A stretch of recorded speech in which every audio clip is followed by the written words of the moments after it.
السلام علیکم۔ جہان داستان میں آپ کا خیر مقدم ہے۔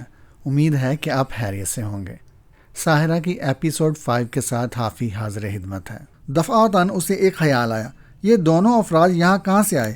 یہ کون ہے اور یہاں کیا کر رہے ہیں؟ ان صحراؤں میں آسانی سے تو سفر نہیں کیا جا سکتا۔ اس خیال کے بعد اس نے ادھر ادھر دیکھا اور پھر ایک اونچے ٹیلے پر چڑھ کر چاروں طرف نگاہیں دوڑائیں۔ اندازہ بالکل درست نکلا۔ ایک بڑے سے ریت کے ٹیلے کی آڑ میں کسی گاڑی کا ایک گوشہ نظر آ رہا تھا۔ کاش اگر سفر کے لیے یہ گاڑی مل جائے تو بہت ہی اچھی بات ہو۔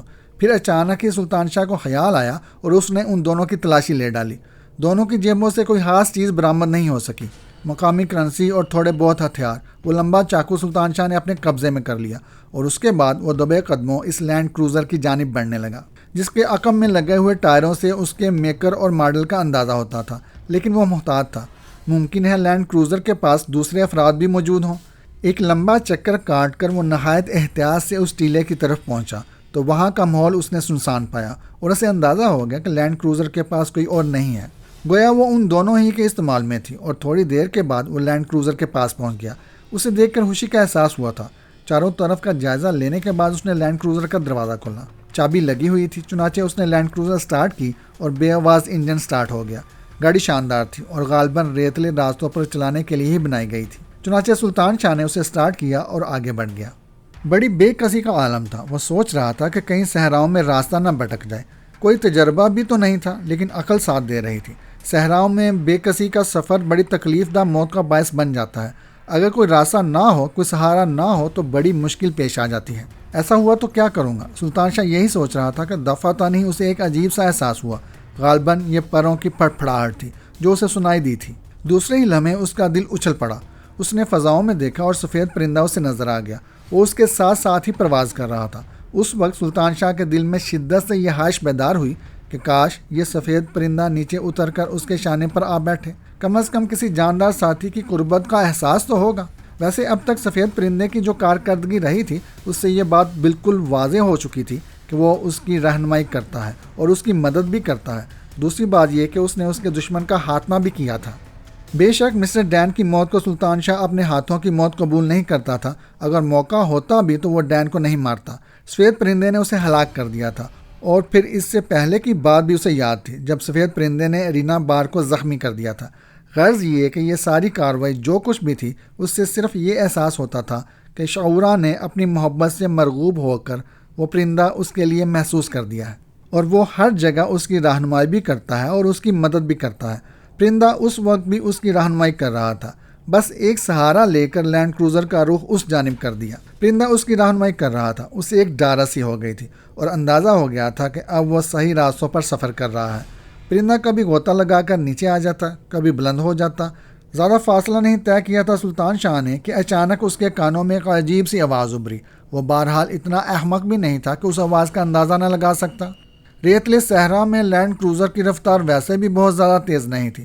اس نے گردن گھما کر دیکھا اور دور آسمان میں اسے ایک دبا سا نظر آیا۔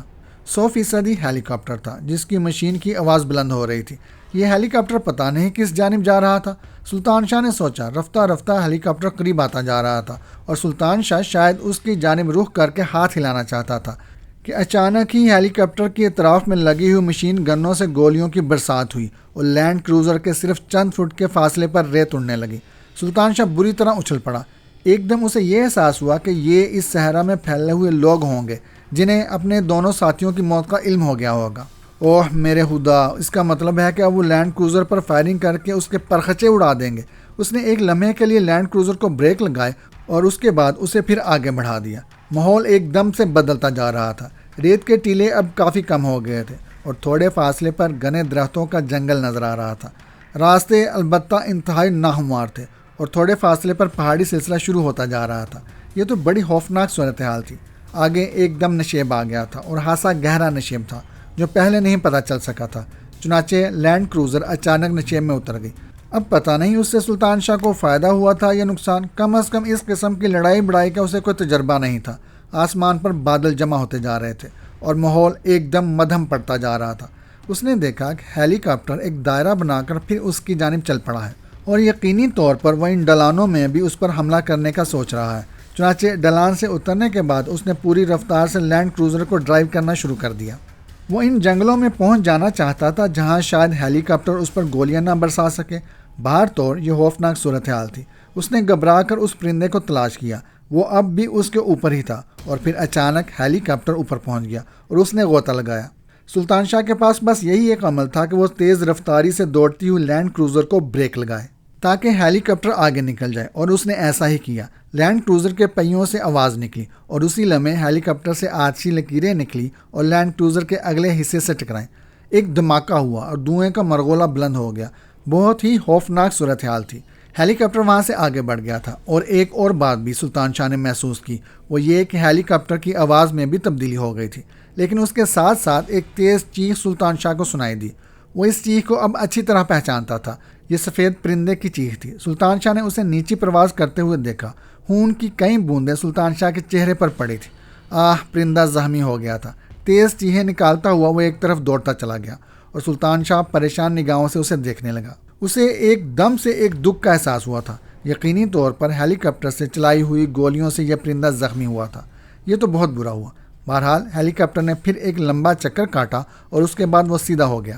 سلطان شاہ نے لینڈ کروزر پھر آگے بڑھا دی۔ راستے پرپیچ اور دشوار گزار ہوتے جا رہے تھے۔ پھر ایک پگڈنڈی سی نظر آئی جو نہ جانے کس طرف جا رہی تھی، غالباً جنگل کی جانب۔ سلطان شاہ نے اسی پگڈنڈی پر لینڈ کروزر آگے بڑھا دی، لیکن تھوڑی دور جا کر لینڈ کروزر ہچکولے لینے لگی۔ غالباً اس کے اگلے حصے پر جو برس پڑا تھا اس نے اسے بری طرح زخمی کر دیا تھا۔ اس کا انجن بند ہو گیا تھا تو سلطان شاہ نیچے اتر گیا اور اس کے بعد برق رفتاری سے دوڑتا ہوا جنگل کی جانب بڑھ گیا جو اب زیادہ دور نہیں تھا۔ ہیلی کاپٹر والوں سے اس وقت چوک ہو گئی تھی۔ اگر اس وقت وہ قریب ہوتے تو جنگل اور اس راستے پر آسانی سے سلطان شاہ کو نشانہ بنا سکتے تھے، لیکن ہیلی کاپٹر اس وقت دور تھا۔ سلطان شاہ کو جنگلوں میں داخل ہونے میں دقت نہیں ہوئی۔ اندھیرا شدت سے پھیلتا جا رہا تھا اور اندھیرے میں وہ خوفناک درخت عجیب شکلیں بنا رہے تھے۔ ہیلی کاپٹر والوں کو یہ احساس ہوا کہ ان کا شکار نکل گیا تو انہوں نے اندھا دھند فائرنگ شروع کر دی اور شعلے کونتے ہوئے درختوں کی شاخوں کو ادھیڑنے لگے۔ لیکن کیا کیا جا سکتا تھا؟ سلطان شاہ ایک بڑے درخت کے تنے کے ساتھ رک گیا، کیونکہ اندھا دھند برسائے جانے والی گولیوں میں سے کوئی بھی گولی اسے چاٹ سکتی تھی۔ وہ تھوڑا سا زخمی بھی ہو گیا تھا، لیکن کوئی ایسی خاص بات نہیں تھی۔ چھوٹے موٹے زخم تو چلتے ہی رہتے ہیں۔ بہرحال خاردار جاڑیوں سے گزرتے ہوئے اس کے ہاتھ پاؤں چھل رہے تھے، کئی جگہ کانٹے چبھ گئے تھے اور بدن میں آگ سی لگی محسوس ہوتی تھی۔ اس کیفیت سے وہ کافی دہشت کا شکار ہو گیا تھا۔ بہرحال وہ آگے بڑھتا رہا اور ہیلی کاپٹر والے اپنے جیسی کوششیں کرتے رہے۔ ایک عجیب سی آنکھ مچولی ہو رہی تھی اور وہ بری طرح ان سارے معاملات سے پریشان ہو گیا تھا۔ پھر اس نے ایک جگہ رک جانا مناسب سمجھا۔ یہ سب کچھ اپنی جگہ، لیکن اگر وہ لوگ نیچے اتر آئے تو اس کے بعد کیا ہوگا؟ جس جگہ وہ رکا تھا وہاں اچھا خاصا صاف ستھرا ماحول تھا۔ اس نے یہاں رک کر اپنے جسم کو ٹٹولا۔ پورا بدن پسینے سے تر ہو رہا تھا۔ چند لمحات تک وہ سوچتا رہا کہ اب وہ کیا کرے اور کیا نہ کرے۔ اس صورتحال سے زندگی کا بچ جانا ہی ایک بڑی بات تھی۔ آگے کے بارے میں کیا کہا جا سکتا تھا؟ بہرحال یہ سفر انتہائی بھیانک ہو گیا تھا اور سلطان شاہ سوچ رہا تھا کہ ان لوگوں کا پورا نیٹ ورک کام کر رہا ہے۔ وہ شخص مسٹر ڈین یقینی طور پر اس لڑکی کے بیان کے مطابق اس علاقے میں ان کا مخبر تھا، اور اب وہ اپنے اکلوتے دشمن کے خلاف جنگ کر رہے تھے۔ اس بات کا خدشہ بھی تھا کہ وہ سلطان شاہ کو پیدل بھی تلاش کریں گے۔ ہیلی کاپٹر کا موجود ہونا اس بات کی نشاندہی کرتا تھا کہ ان کے وسائل بے پناہ ہیں۔ بہرحال اب جو کچھ بھی تھا، زندگی ایک نئے تجربے سے دوچار ہو رہی تھی، اور سلطان شاہ یہ سوچ رہا تھا کہ اگر انسان اتنا ہی باعمل ہو جائے تو پھر بہت سی مشکلات خود بہت پیچھے ہٹ جاتی ہیں۔ ان لوگوں سے مقابلہ کرنا، لیکن اس طرح کہ صرف اپنی جان بچانے کے خیال کو اول رکھا جائے، ظاہر ہے ان کا ہاتھ میں سلطان شاہ کا کام نہیں تھا۔ وہ آہستہ آہستہ آگے بڑھتا رہا، کبھی رک جاتا، کبھی چل پڑتا، لیکن تھوڑا ہی فاصلہ طے کرنے کے بعد اچانک اسے احساس ہوا کہ صورتحال اس قدر معمولی نہیں ہے جتنی اس نے سمجھ لی ہے۔ دور سے کہیں کتوں کے بھونکنے کی آوازیں سنائی دی تھیں، اور ان کتوں کے بارے میں سلطان شاہ کا اندازہ تھا کہ یہ شکاری کتے انسانی بوں سونگھ کر اس کا سراغ لگاتے ہیں۔ ایسے ہولناک کتوں کو اس نے کئی بار فلموں میں دیکھا تھا، خاص طور سے اس قسم کے لوگ ایسے کتے پالتے تھے۔ اب کیا ہوگا؟ اسے یوں لگ رہا تھا جیسے وہ اس کے بالکل قریب آتے جا رہے ہوں، اور تھوڑے ہی وقت کے بعد وہ اس کے قریب پہنچ جائیں گے۔ بہرحال اس نے تیز رفتاری سے اس ڈھلان کو طے کرنا شروع کر دیا اور آگے بڑھنے لگا۔ جانوروں کی طرح اس ڈھلان پر پھسلنا کوئی آسان کام نہیں تھا۔ زمین میں اگی ہوئی جھاڑیاں اور خاردار درخت بار بار راستہ روک رہے تھے، اور کتوں کے بھونکنے کی آواز قریب سے قریب تر ہوتی جا رہی تھی۔ ڈھلان کو عبور کرتا ہوا سلطان شاہ ایک جگہ رکا۔ سامنے ایک طویل چٹان تھی اور دل بہت بری طرح دھڑک رہا تھا۔ قرب و جوار کا ماحول نگاہوں کے سامنے تھا۔ اس نے ایک جگہ رک کر اپنے اطراف میں دیکھا۔ دور بائیں جانب کسی قدر نشیب میں محرابیں سی بنی دکھائی دیں، جن کا اوپری حصہ سلوان اور بہت کم چوڑا تھا۔ اس کو طے کرنا تو بڑی بات تھی، اس پر قدم رکھنا بھی ناممکن تھا، لیکن بہرحال زندگی بچانے کے لیے ہر ناممکن کو ممکن کرنا تھا۔ سلطان شاہ اس طرف چل پڑا۔ جسم پر بڑی خراشوں نے تکلیف دینا شروع کر دی تھی، مگر وہ وہاں رک کر موت کا انتظار تو نہیں کر سکتا تھا، چنانچہ اس طرف دوڑ پڑا۔ وہاں بھی جا بجا درخت اور جھاڑیاں تھیں، لیکن اوپر سے دیکھ لیے جانے کا خطرہ نہیں تھا۔ اس کے علاوہ سلطان شاہ کوشش کر رہا تھا کہ ان درختوں کی آڑ ہی میں رہے۔ اچانک ہی اس کے دل نے دھڑکنا بند کر دیا۔ یہاں اس کو اپنے قریب قدموں کی چاپ سنائی دی تھی۔ شاید وہ لوگ کسی دوسرے راستے سے ادھر آ گئے تھے۔ چنانچہ سلطان شاہ پھرتی سے ایک چوڑے درخت کی آڑ میں ہو گیا۔ سیدھے کھڑے ہوتے ہوئے اس نے اس تنے کو اپنے آپ سے چپکا کر سانس روک لی۔ وہ 2 افراد تھے اور دونوں کے ہاتھوں میں رائفلیں دبی ہوئی تھی۔ وہ اس طرف آ رہے تھے، لیکن ان کے انداز سے یہ احساس ہو رہا تھا کہ انہوں نے سلطان شاہ کی وہاں موجودگی کو محسوس نہیں کیا ہے، بس ایسے ہی اس طرف چل پڑے تھے اور اسے تلاش کر رہے تھے۔ پھر جیسے ہی وہ اس درخت کے نزدیک پہنچے، سلطان شاہ نے بجلی کی سی تیزی سے اپنا ہاتھ آگے بڑھایا اور ان میں سے ایک آدمی کے چہرے پر ہاتھ رکھ کر اس کو اپنی طرف گھسیٹ لیا۔ اس سے پہلے کہ وہ ہاتھ پاؤں مار سکتا، سلطان شاہ نے اپنا لمبا چاقو جو انہی لوگوں میں سے ایک سے اس نے حاصل کیا تھا، اس شخص کی گردن پر پھیر دیا۔ اس وقت اسے یاد آیا کہ بقر عید پر قربانی کرتے وقت بکرے کی گردن پر چھری پھیرنا بالکل ایسا ہی لگتا تھا۔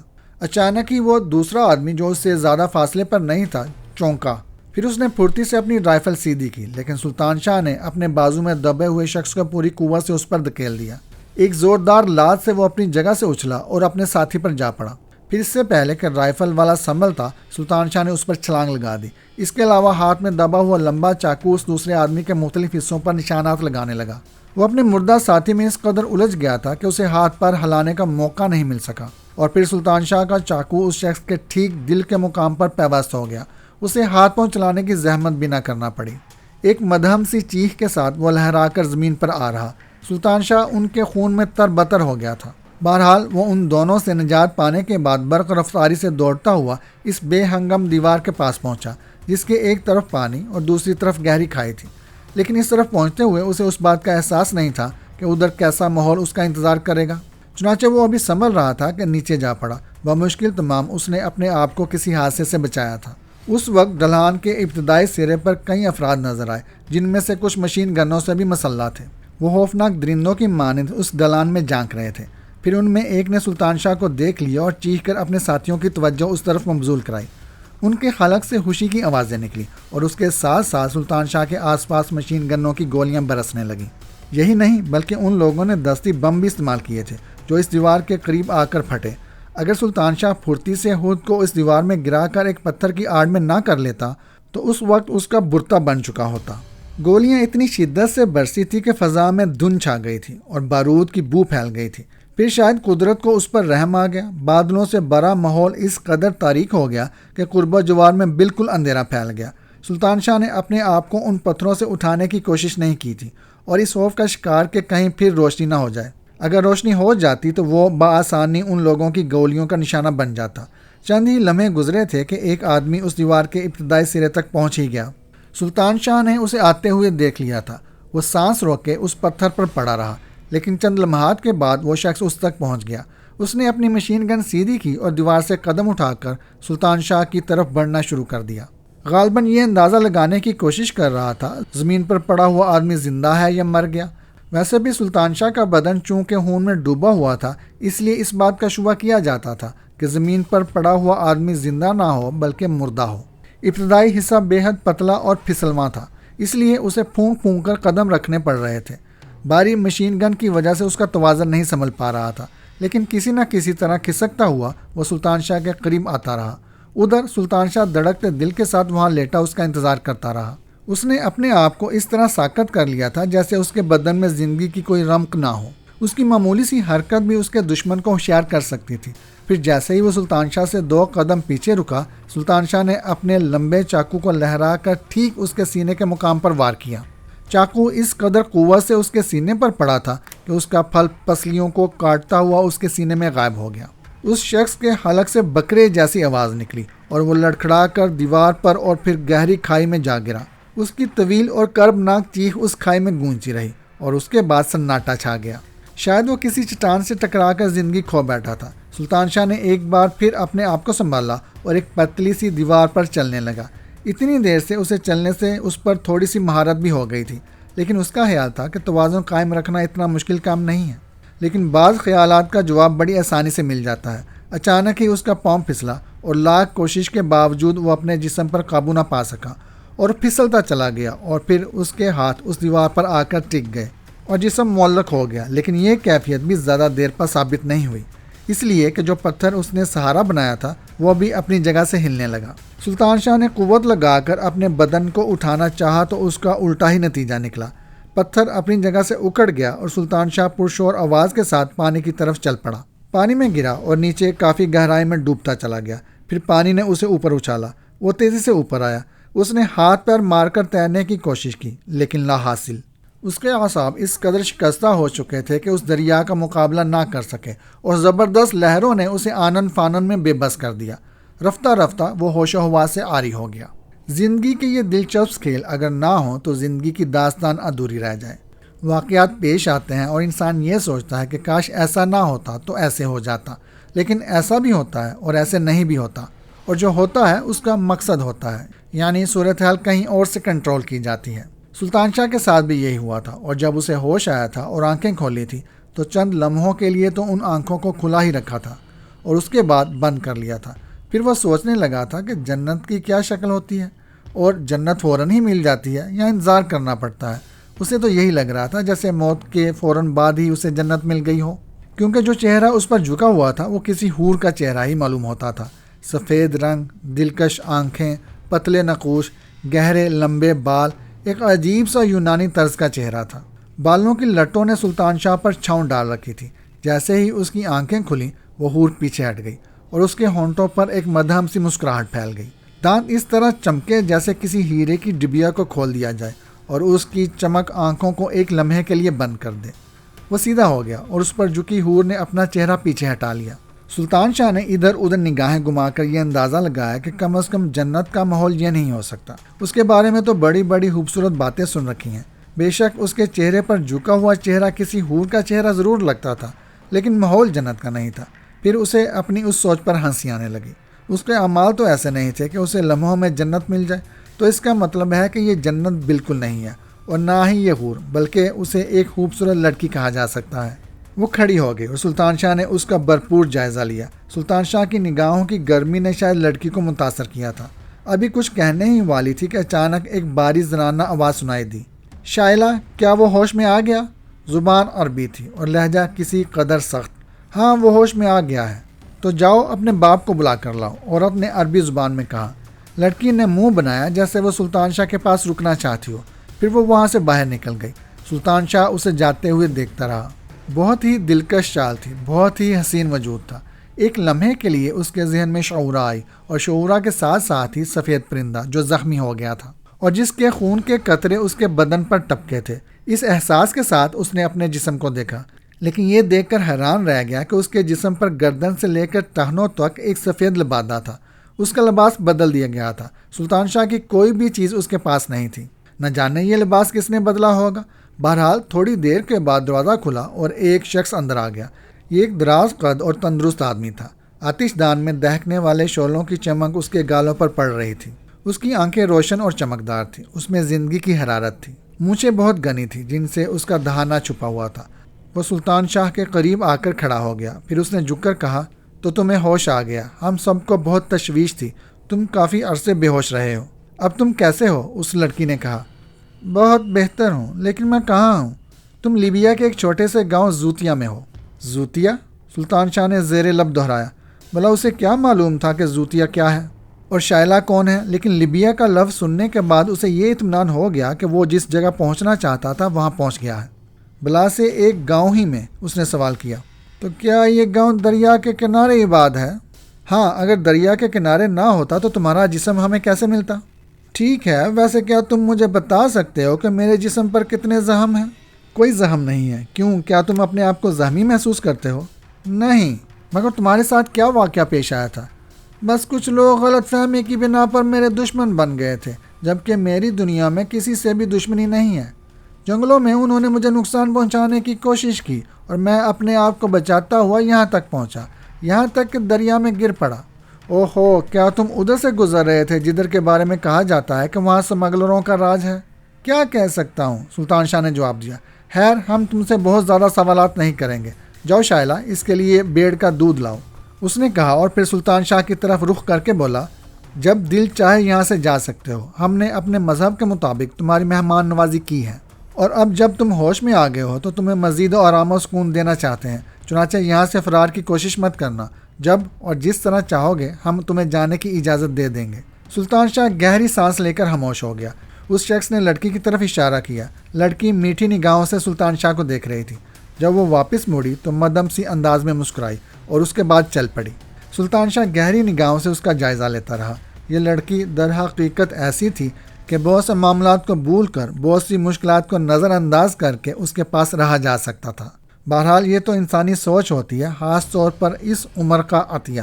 سلطان شاہ کی اپنی زندگی سے جو مشکلات وابستہ تھی ان میں حسن و عشق کی کہیں گنجائش نہیں تھی۔ وہ بھٹک رہا تھا، کوئی منزل سامنے نہیں تھی۔ وقت اور تقدیر نے جن حالات میں لا پھینکا تھا انہی میں پھنسا ہوا تھا۔ بلا وجہ کے دشمن بھی پیدا ہو گئے تھے جبکہ اس کی کوئی گنجائش نہیں تھی۔ ہو سکتا ہے مستقبل میں کبھی دشمنوں کا سامنا کرنا پڑے، لیکن ابھی تو ایسی کوئی بات نہیں تھی، اور دشمن بھی اپنا وقت ضائع کر رہے تھے کیونکہ سلطان شاہ کی کسی سے کوئی دشمنی نہیں تھی۔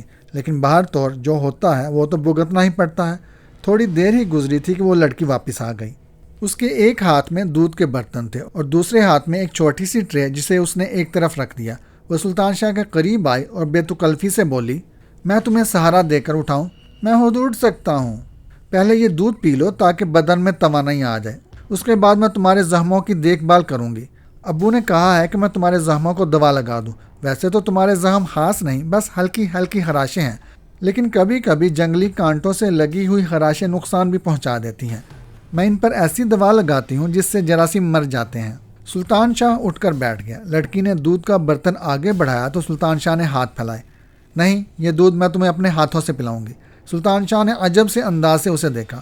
لڑکی کے انداز میں بڑی لگاوٹ پائی جاتی تھی۔ بہرحال زندگی کا یہ تجربہ بھی صحیح۔ لڑکی اس کے قریب آ بیٹھی۔ اس نے سلطان شاہ کا ایک شانہ اپنے سینے سے لگایا اور سلطان شاہ کو محسوس ہوا جیسے وہ کسی نرم گاز سے چھوا ہو۔ اتنی لطیف، اتنی دلکش کہ سانس بے ترتیب ہونے لگی۔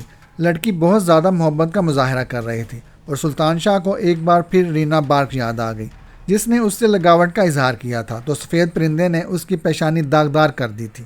شعورہ سلطان شاہ کے ذہن میں ایک نام ابھرا۔ وہ لڑکی جب قریب تھی تو سلطان شاہ نے اس پر اتنی زیادہ توجہ نہیں دی تھی، لیکن دور ہو جانے کے بعد وہ کئی بار یاد آئی تھی۔ خاص طور سے سفید پرندے کی معاونت کو اس نے اچھی طرح محسوس کیا تھا، اور جب پرندے کے زخمی ہونے کا خیال اس کے دل میں آتا، اس کے دل میں اضطراب کی سی ایک لہر اٹھتی۔ لڑکی نے دودھ کا برتن اس کے ہونٹوں سے لگایا، لیکن سلطان شاہ تو اس کے بدن کے گداز میں کھویا ہوا تھا۔ عورت کی قربت بھی کس قدر لذت امیز ہوتی ہے اسے احساس ہو رہا تھا۔ گو یہ ایک سادہ سا عمل تھا، لیکن سلطان شاہ کے ہاتھ پاؤں بے جان ہو رہے تھے۔ تاہم وہ اس کا اظہار نہیں ہونے دینا چاہتا تھا۔ وہ اور بھی تو ایک مشکل مرحلہ باقی تھا، یعنی اس کے جسم پر مرہم لگانے کا مرحلہ۔ بہرحال کسی نہ کسی طرح اس نے یہ لذیذ دودھ حلق سے نیچے اتار لیا اور اس کے بعد کسی قدر بوجھل نگاہوں سے لڑکی کو دیکھنے لگا۔ وہ آہستہ سے ہنس دی جیسے سلطان شاہ کی کیفیت سے لطف اندوز ہو رہی ہو۔ پھر اس نے کہا، اب تم اپنا اوپری لباس اتار دو۔ مگر لباس تو ایک ہی ہے، میرا مطلب ہے یہ لبادہ۔ ویسے میں تم سے ایک درخواست کروں؟ ہاں بولو۔ میں ٹھیک ہوں، کسی قسم کے مرہم کی ضرورت نہیں ہے مجھے۔ وہ جو میرے ابو ہیں نا، وہ ٹھیک نہیں ہیں۔ جب انہوں نے کہہ دیا کہ تمہارے جسم پر مرہم لگانا ضروری ہے تو سمجھ لو زمین ادھر سے ادھر ہٹ جائے، تمہارے ان زخموں پر مرہم تو لگے گا۔ وہ پھر ہنس پڑی، بہت ہی دلکش لگ رہی تھی ہنستے ہوئے، لیکن سلطان شاہ سوچ رہا تھا کہ بی بی میری منزل یہ نہیں ہے، اپنے آپ کو دھوکہ کیوں دے رہی ہو؟ چھوٹی سی عمر کو روگ نہ لگاؤ تو بہتر ہے۔ چلا جاؤں گا تو یاد کرتی رہو گی، دل میں خلش رہے گی اور کبھی اپنے آپ سے مخلص نہ ہونے پاؤ گی۔ اپنے آپ کو سنبھالنا ضروری ہے۔ اس نے محسوس کیا کہ گردن سے ٹہنوں تک پہننے ہوئے لبادے کے نیچے بھی ایک لبادہ موجود ہے جو شاید اس لباس ہی کا حصہ ہے۔ دفعتاً اس کے دل میں ایک خیال آیا کہ لڑکی سے پوچھے تو صحیح کہ یہ لباس اسے پہنایا کس نے، اور پھر لڑکی کے کہنے پر اس نے لبادہ اتروا دیا۔ اوپری جسم کپڑوں سے آزاد ہو گیا اور اس نے لڑکی کی نگاہوں میں ایک شرم کا تاثر دیکھا۔ ایک لمحے کے لیے اس کی نگاہیں جھک گئی تھیں، لیکن جب دوبارہ یہ نگاہیں اٹھیں تو ان میں ایک عجیب سی پیاس تھی۔ وہ آہستہ آہستہ سلطان شاہ کے قریب پہنچ گئی۔ سلطان شاہ خود اپنے بدن میں ہلکی ہلکی لرزشیں محسوس کر رہا تھا۔ لڑکی نے ساتھ لائی ہوئی ٹرے میں سے دعاؤں کی شیشیاں اٹھائیں اور پھر اس کے نرم ہاتھ سلطان شاہ کے بدن پر گردش کرنے لگے۔ سلطان شاہ نے اپنے آپ کو جذبات کے بنور سے نکالنے کے لیے لڑکی سے باتیں کرنا شروع کر دی۔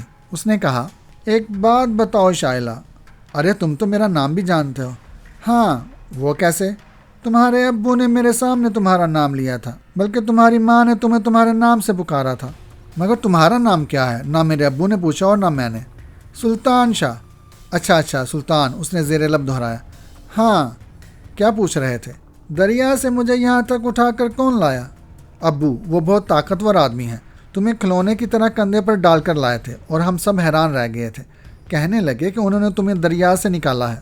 انہوں نے میرے اوپر واقعی بہت احسان کیا ہے، میں ان کا شکر گزار ہوں۔ چلو کوئی بات نہیں ہے، اپنے بارے میں کچھ اور نہیں بتاؤ گے؟ بس کہا نا، آوارہ گرد ہوں، آوارہ گردی کرتا ہوا یہاں تک نکل آیا۔ کچھ لوگوں نے غلط فہمی کا شکار ہو کر مجھے نقصان پہنچانے کی کوشش کی۔ اپنی زندگی بچانے کے لیے دریا میں گرا اور اس کے بعد بہتا ہوا یہاں تک آ گیا تھا۔ اب یہاں سے کہاں جاؤ گے؟ کچھ کام ہے زندگی میں جو ضرور مکمل کرنا ہے اور بس یہاں سے لیبیا جاؤں گا، لیکن اپنے دشمنوں سے خوف زدہ ہوں۔ وہ عجیب سی نگاہوں سے سلطان شاہ کو دیکھنے لگی۔ سلطان شاہ کے جسم پر رینگتے ہوئے اس کے ہاتھ مدم ہو گئے۔